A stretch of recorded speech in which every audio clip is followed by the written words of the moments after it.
আসসালামু আলাইকুম এভরিওয়ান। ছুঁয়ে দিলে মন গল্পের শেষ পার্ট। তো চলো বেশি কথা না কইয়া গল্প শুরু করা যাক। তো সকালে একদিন বসে আছি, হঠাৎ কলিং বেল বাজলো। সামিয়া বলল, বাবা আমি যাই। আমি বললাম, তোর আন্টি কই? সামিয়া বলল, আন্টি তো উপরে পড়ছে। সামিয়া গিয়ে দরজা খুলে দিল, আর মা বলে সাথীর কোলে উঠে পড়ল। আমি আমার শ্বশুরমশাইকে সালাম করলাম। শ্বশুরমশাই বলল, বাবা ভালো আছো তুমি?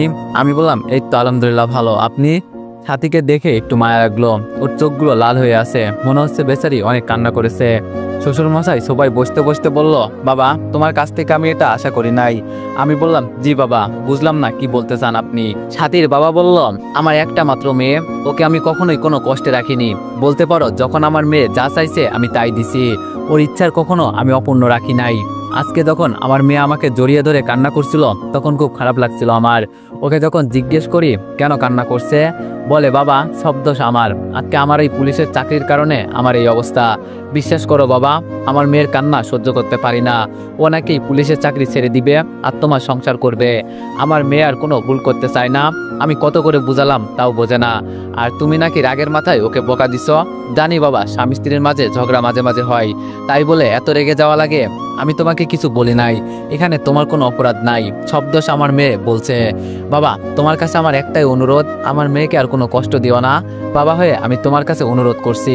আমি বললাম, ছি বাবা, এভাবে বলবেন না, আমি আপনার ছেলে, আর ছেলেকে কেউ কি অনুরোধ করে? আপনার চিন্তা করতে হবে না, আমি হয়তো রাগের মাথায় কয়েকটা কথা বলছি, তাই বলে ও চলে যাবে। ছাতির বাবা বলল, সে যাই হোক বাবা, আমি আমার মেয়েকে দিয়ে গেলাম, আর কয়েকদিন পর আমার মেয়েকে নিয়ে আমাদের বাড়িতে যাবা। আমি বললাম, জি বাবা। ছাতির বাবা বলল, এটা কি আমার নাতি? ছাতি আমার পিছনে সামিয়াকে নিয়ে দাঁড়িয়ে আছে। আমি বললাম, জি বাবা। সামিয়া বলল, আম্মু ইনিকে? ছাতি বলল, উনি হলেন তোমার নানা ভাই। সামিয়া বলল, সত্যি? সামিয়া ওর নানা ভাইয়ের কোলে চলে গেল।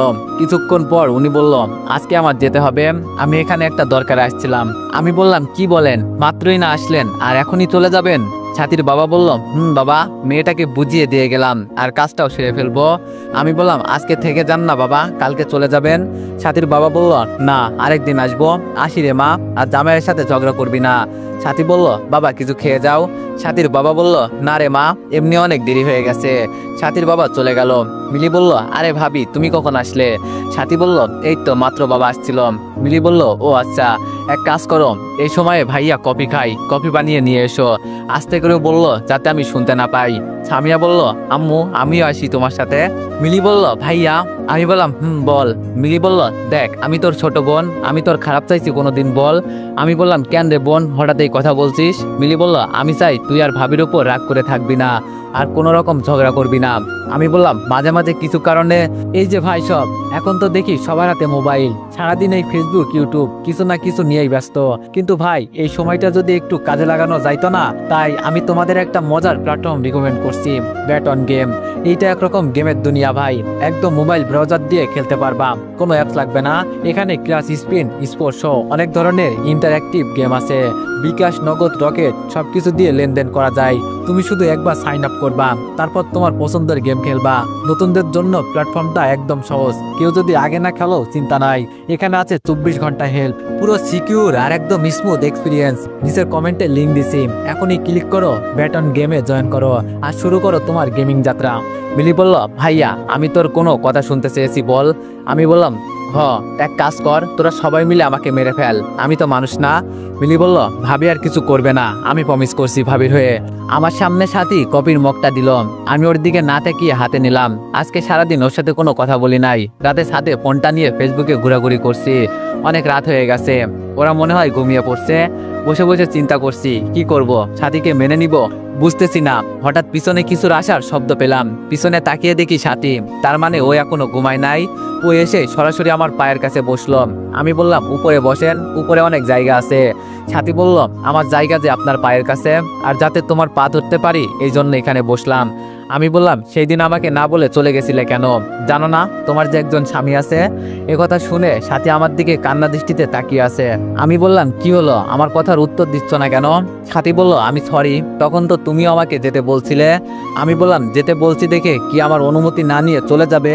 সাথী মাথা নিচু করে বলল, সরি, আমার ভুল হয়ে গেছে। আমি বললাম, আর কত ভুল করবে বলো, আর কত ভুল তোমাকে মাফ করব বলো?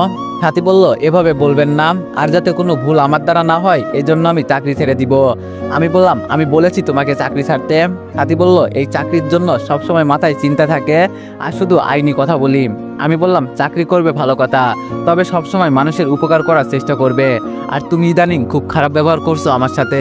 সাথী বলল আমাকে মাফ করে দাও, আমি আর কোনো ভুল করব না। আমি বললাম উপরে আসো। সাথী বলল আমাকে মারবেন না তো? আমি সাথীর কথা শুনে একটা হাসি দিলাম।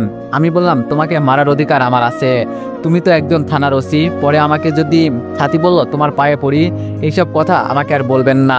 জানেন আমার খুব কষ্ট হয় আপনার মুখ থেকে যখন এসব কথা শুনি। আমার উপর তো আপনার সবসময় অধিকার আছে, সেই আমি যদি দেশের প্রধানমন্ত্রীও হয়ে যাই। আমি বললাম উপরে আসো। সাথী এসে আমার থেকে একটু দূরে বসলো। আমি বললাম পর করে দিলে? এটা বলতেই সাথী আমাকে জড়িয়ে ধরলো। সাথী বলল এখন হয়েছে? আমি বললাম তোমাকে দেখলে আমার কেমন জানি মায়া লাগে, সবকিছু আমি ভুলে যাই। সাথী বলল তাহলে তখন আমাকে ওভাবে বোকা দিয়েছিলে কেন? আমি বললাম আমাকে জেলে ঢুকিয়ে তুমি বুঝি সুখে থাকতে? সাথী বলল মানছি আমার ভুল হয়ে গেছে, তুমি জানো না মেয়েদের এত বুদ্ধি নাই। আমি বললাম তো পুলিশ হয় কি করে যদি বুদ্ধি না থাকতো?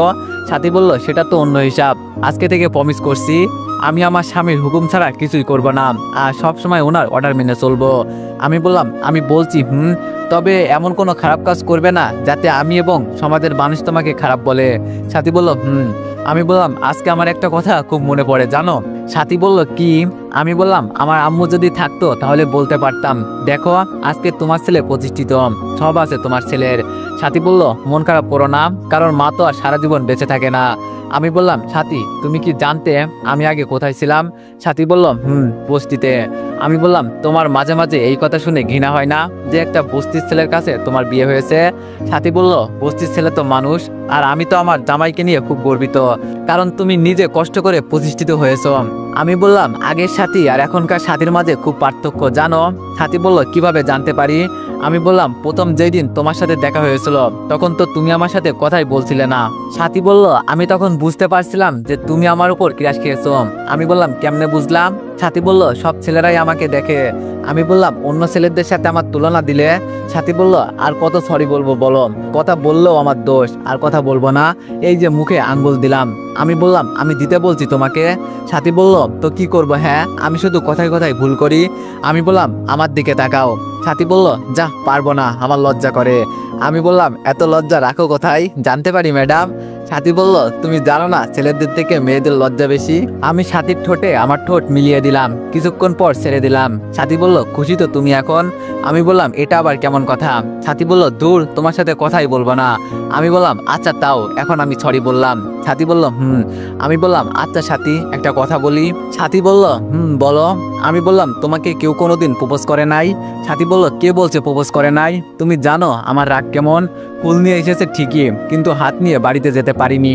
আমি একটু হাসি দিলাম। সাথী বলল তোমাকে কেউ প্রপোজ করে নাই? আমি বললাম অনেকেই করেছে, কিন্তু আমি তোমার অপেক্ষায় ছিলাম। সাথী বলল কি? তোমাকে কে কে প্রপোজ করেছে বলো, ওদের তো আমি রাখবো না। আমি বললাম অতীতের কথা আমাদের না বললেই ভালো হয়।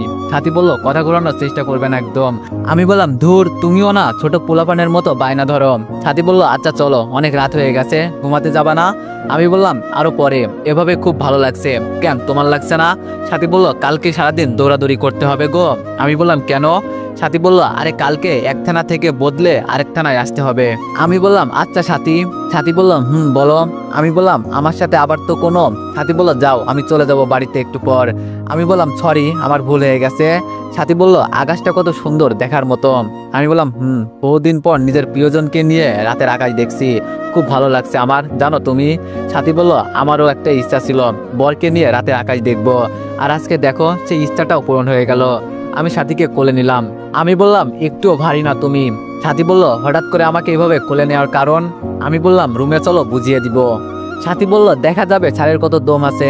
রুমে গিয়ে দরজা লাগিয়ে লাইট অফ করলাম। সাথী বলল এই দাঁড়াও দাঁড়াও। আমি বললাম আজকে কোনো ব্রেক করতে পারবো না। সাথী বলল তোমার অডিয়েন্সদের বলো সাথী আর রিফাতের সংসারে যেন আরো একটা বেবি হয়। আমি বললাম তোমার বলতে হবে না, ওরা দোয়া করবে। সকালে উঠে দেখিও কয়টা বেবি থাকে ওদের দোয়ার ঠেলাই। তো এভরিওয়ান, কষ্ট করে হলেও কমেন্টে জানিও যে গল্পটি কেমন হইল, কারণ তোমাদের সুন্দর সুন্দর কমেন্টই আমাকে গল্প বানাতে আরো উৎসাহিত করে। তো যাই হোক, তোমরা সবাই একটু জানাইও যে গল্পটি কেমন হয়েছে, আর নেক্সট গল্পের জন্য সবাই অপেক্ষা করো। ধন্যবাদ।